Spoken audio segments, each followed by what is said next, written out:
So I'm going to give the bio for LABBODIES. This is such an amazing thing that they said yes to doing this. I actually was with them, with Hosey, half of LABBODIES, on a retreat at the Contemporary. And I've known them prior to that, but it's amazing the work that they do.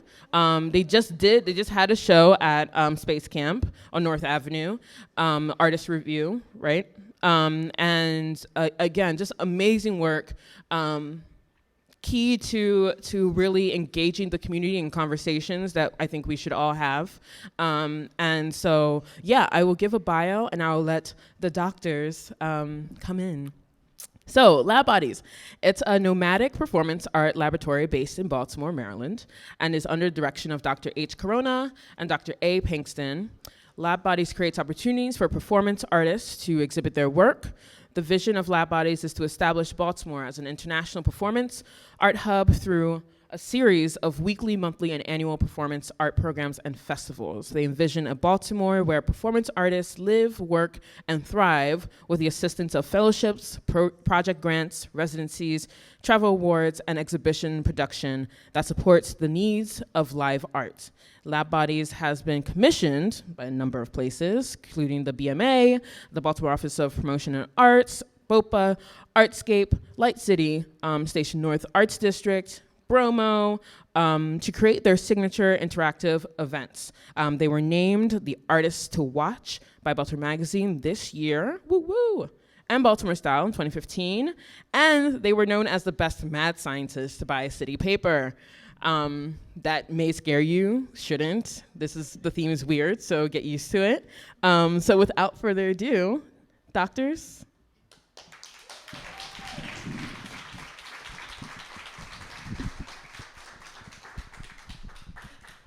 Good morning, everyone. Thank you all for coming. My name is Dr. A. Pinkston. I am going to be sharing with you some research that I've been doing for the past 2 years with my colleague, Dr. H. Corona. He is actually taking live notes on the audience as we speak. And yes, so really over the years, we have examined performance artists with a specific interest in Baltimore-based performance artists, right? So here we go. These are the people that hired us, Hosey Corona and Ada Pinkston.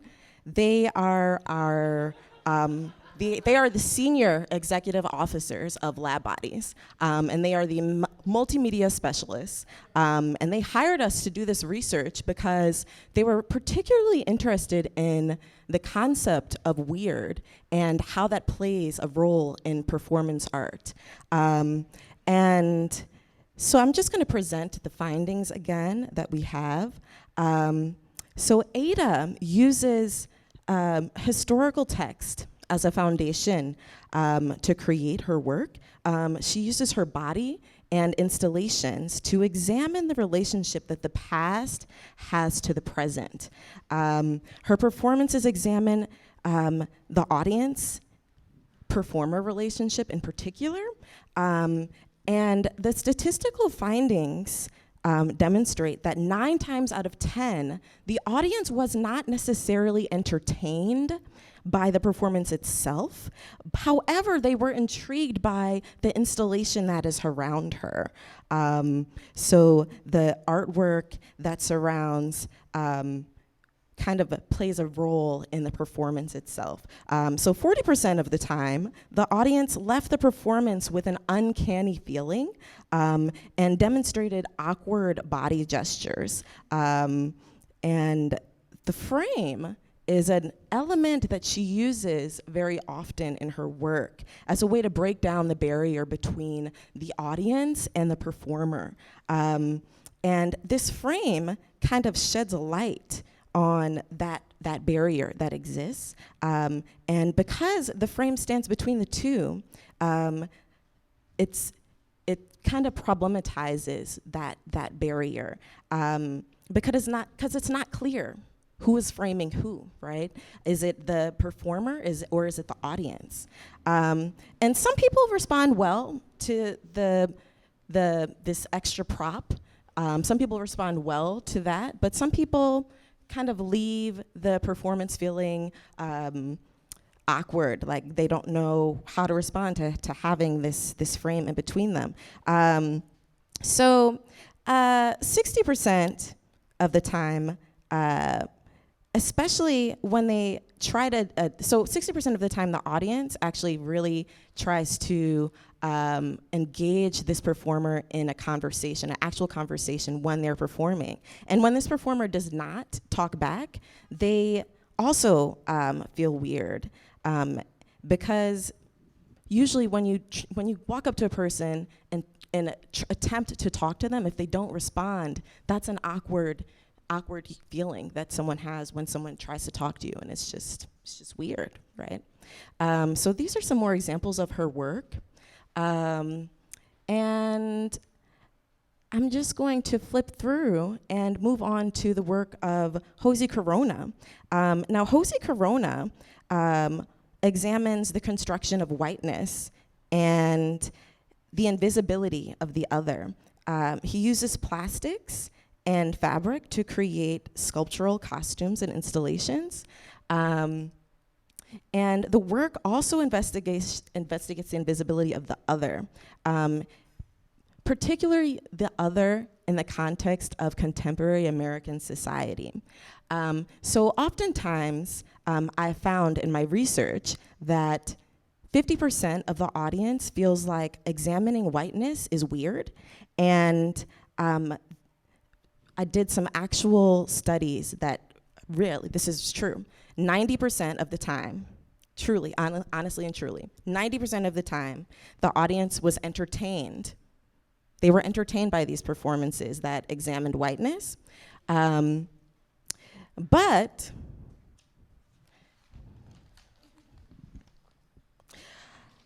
40% of the time, they were not. So he recontextualizes popular imagery from contemporary culture, and he sheds light on the hypocrisies that exist in the illusion of the American dream. So again, we also conducted research on his gallery shows, and 70%, which is a huge number, 70% of the people that actually participated felt like his sculptural forms, their response to his sculptural forms were weird. So that was very interesting to me, because you would think that looking at an art object, no one would necessarily feel any kind of way, but they look at this object and they feel like it's weird. So then that made us really consider and question what is weird, right? And even though some people may experience this feeling of uneasiness, it still is an experience that makes someone consider the feeling. It's a feeling that it's a residue. The feeling it stays with the person for after the experience of the live art or the live action. So then I decided to do some Google research and looked up the definition of weird. So according to Oxford, here's the definition, but one thing that is really missing from this definition is the subject, right? So weird is really subjective, right? So what I think is weird is gonna be very different from what you think is weird, or you think is weird, or maybe the people that are standing outside of this building, right? So I'm just gonna flip through a series of images, and I want you to consider, is this weird? So is it weird for 4 people to be standing around playing Pokemon, or 4 people to be sitting down having a conversation? Is it weird to live in a house with a white picket fence, or is it weird to live in the architecture of a building that was once a factory with a bunch of artists? Which one is weird? I don't know. Is this image weird? What about this image is so weird and uncanny, right? I don't know. Is this image weird? What makes this image weird and the other image less weird? Is Kanye West's clothing line, is that weird? I mean, these are questions. Is Vanessa Beecroft's association to Kanye West, is that weird? So what about this fascination that Vanessa Beecroft has to African American culture and identity? What about the way that she uses a particular type of body in her work? So many questions came up when thinking about the concept of weird juxtaposed with performance art. So what about Vanessa Beecroft's work? Some people I actually did some research on Vanessa Beecroft's, the audience response to her work, and a lot of people feel like her work is weird.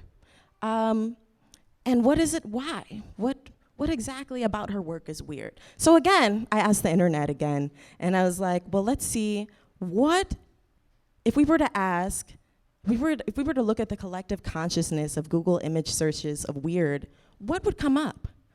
And 90% of the time, we have disfigurations of the body, and specifically disfigurations of a particular type of body. So it's definitely connected to the history of sideshows and circuses. But these are all images that are associated with the concept of weird within the framework of the internet consciousness of this particular region.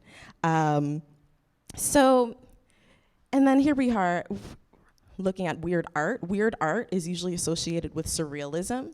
So again, it's pretty blurry, right? Like the lines between what is weird and what is not it's so malleable, and it's really hard to classify. As a doctor, I really want to know like some hard evidence, like what makes something weird.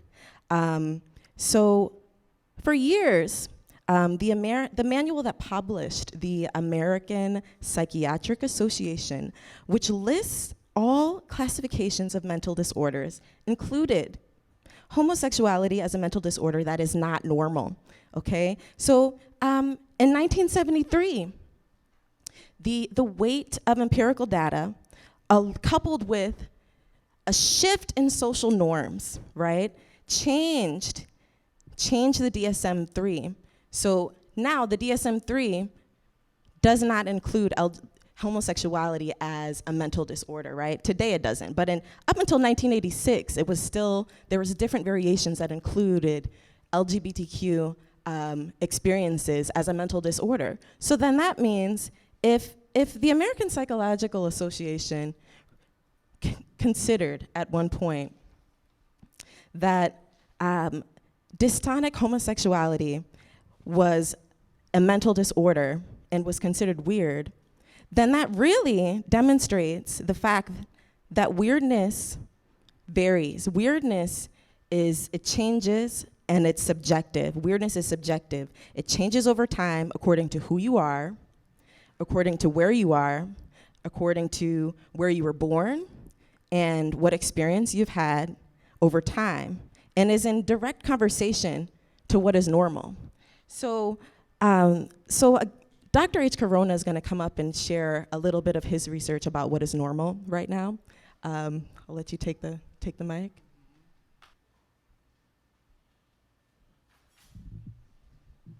Good morning. Thank you for having us. And thank you, Dr. A. Pinkston. Very insightful, and we have a lot to think about. So, over the last 2.5 years, Dr. A. Pinkston and I were deeply influenced by the weird research that we partook in, and decided to explore the context in which weird functions in. What follows is a short essay on what is considered normal and weird in the United States of America.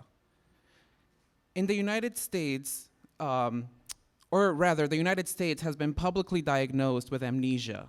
In our research, we found that what was considered normal in the US was considered weird or abnormal in the majority of the world. Normalcy in the States is hard to explain.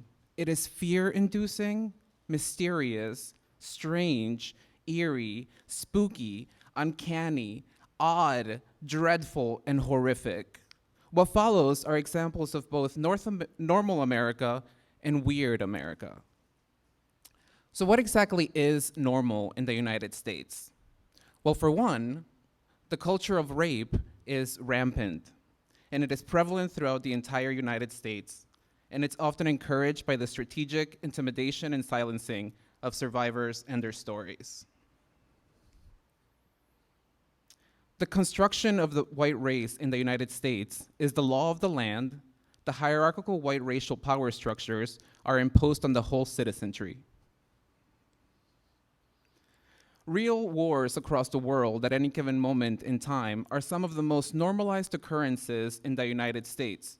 The citizens are usually protected from harm and are often misinformed about world happenings. In the United States, it is considered normal that white men are smarter than the rest. These beliefs are violently and systematically enforced. Capitalism is the name of the game and the norm of the land. Citizens blindly believe that each of them has an equal and fair opportunity at the same pot of gold. Structural racism is so embedded into the fabric of the nation that oftentimes it is hard to see the blunt operations of the policies, laws, and other reinforcements that keep white supremacy alive and normal. White privilege is one of the most normalized oddities in the United States. It is an oddity in which your flesh tone defines your sphere of influence and the level of privilege you will receive throughout your life. Global warming or climate change. Now, I can see why some of you are skeptical to include this one as a normalized activity or happening, but soon enough. Patriarchy is deeply entrenched in the consciousness of the United States, so much so that we are still debating whether a woman is human enough to make her own choices. The white experience is believed to be the most normal, basic, simple, typical, usual, and universal of experiences, and is therefore the only experience that is mass-produced for the consumption of the masses. Whoa, okay, so this is exactly what's normal in the United States. So obviously it begs the question, what's weird in the United States, right? Well, for one, those working towards dismantling the culture of rape that is embedded in our social fabric are considered weird. Exposing the ever-present construction of race and its inner workings will most likely land you in the weird category. A desire for world peace is pretty weird in the United States, with war as the norm. The fact that black women are the most educated group in the country is considered weird because white men are the smartest. Wanting to abolish prisons and poverty is considered pretty weird. There is a belief that everyone gets what they deserve. Anti-racist work and the undoing of racism is considered unnecessary and weird. The journey to racial equity is often challenged and considered super weird. Environmentalists and those with connections to the land are considered weird and a nuisance. Intersectional feminism is considered weird and definitely unnecessary. In the United States, it is considered weird to want to tell or listen or watch the stories of people of color. Oftentimes, white actors are cast to play the roles of people of color as a way to usurp the cultural production of non-whites. After we conducted this research, we found that the results were jarring.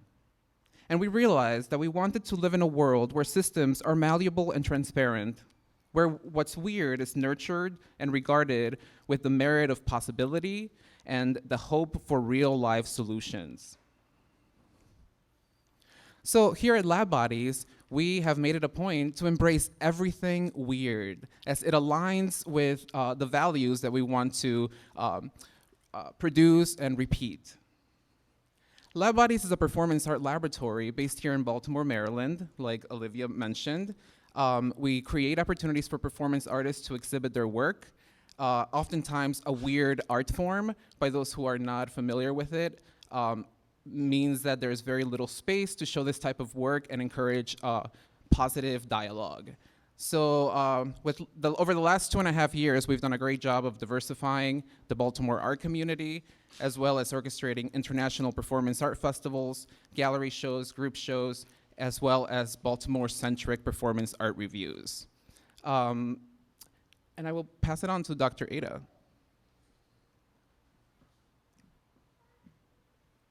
Okay, so we're just going to show you a couple of examples of the work that we produce. So we do pop-up performances in public spaces and also do performative works in traditional art space, or present the work of live art in traditional performance spaces. To date, we've worked with over 100 artists, and we are really interested in supporting the work of performance art that really investigates and challenges really hard to touch concepts, challenges contemporary society, and really sheds light on some pressing issues of our time. And our vision, again, is to establish Baltimore as a destination point for performance artists. And I'm gonna let Josie keep going. So, and again, a lot of this information was already mentioned by Olivia, but we do believe that there needs to be a serious infrastructure laid out for the production of live work. So this includes a series of fellowships, residencies, opportunities to develop new projects, and a supportive community where these ideas can keep flourishing and land Baltimore as a leader in a national conversation with these timely topics. And we are hoping to work towards a 2018 Performance Art Biennial or Performance Art Fair here in Baltimore. Over the past 2.5 years, we have collaborated with numerous galleries, alternative spaces, museums, and larger institutions that have laid the groundwork for potentially activating the entire series. So we are definitely looking for partners, collaborators, friends, people to engage in conversation, funders, or folks with access to spaces. Thank you so much. Awesome. One last slide. If you guys want to follow us on Instagram, it's at LABBODIES. You can check out more of our work at labbodies.com and #LABBODIES. All right.